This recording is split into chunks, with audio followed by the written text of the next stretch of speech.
রান্নাতে হয়েছে আম্মু মাছ দিয়ে খাইবা ভাত মাছ দিয়ে খাইবা খাইবা মাশাআল্লাহ। হ্যালো গাইস, আসসালামু আলাইকুম। কেমন আছেন আপনারা? আশা করি ভালো আছেন। আলহামদুলিল্লাহ, আপনাদের তো আমরাও ভালো আছি। আজকে আমি ফাঁক করতেছি বিকেট মাছ দিয়া, তারপরে সাথে মুলান দিয়ে আছে, পুঁই শাক আছে। আর আমি আলুটি আগে কষা নিতেছি যেন আলুটির ভিতরে রং মানে হলুদ হয়।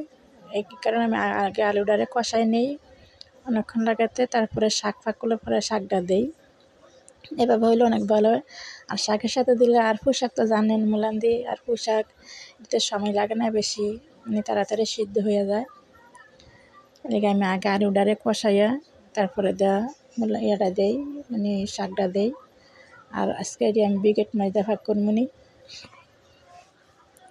আর কষাইতেছি বর্তমানে, মানে পুঁই শাক দিলে অনেকগুলো দেখা যায়, কিন্তু কষলে অল্প কটা হয়ে যায়। এই যে অনেক আলুই বোঝা যায়, কিন্তু আলু আমি একবার অল্প দিছি, মানে 2টা আলু দিছি শুধু, বেশি দেই নাই।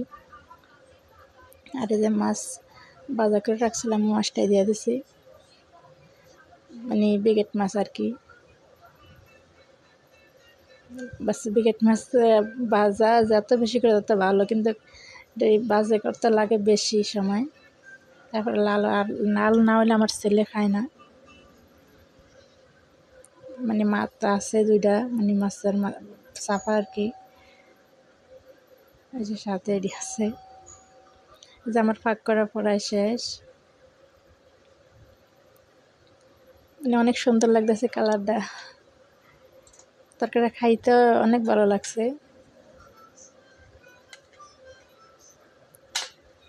এতে পরে শেষ হয়ে আছে। আর ভালো থাকবেন আপনারা সবাই, আমার জন্য দোয়া করবেন আর বেশি বেশি করে সাপোর্ট করবেন। ভালো থাকবেন, আল্লাহ হাফেজ।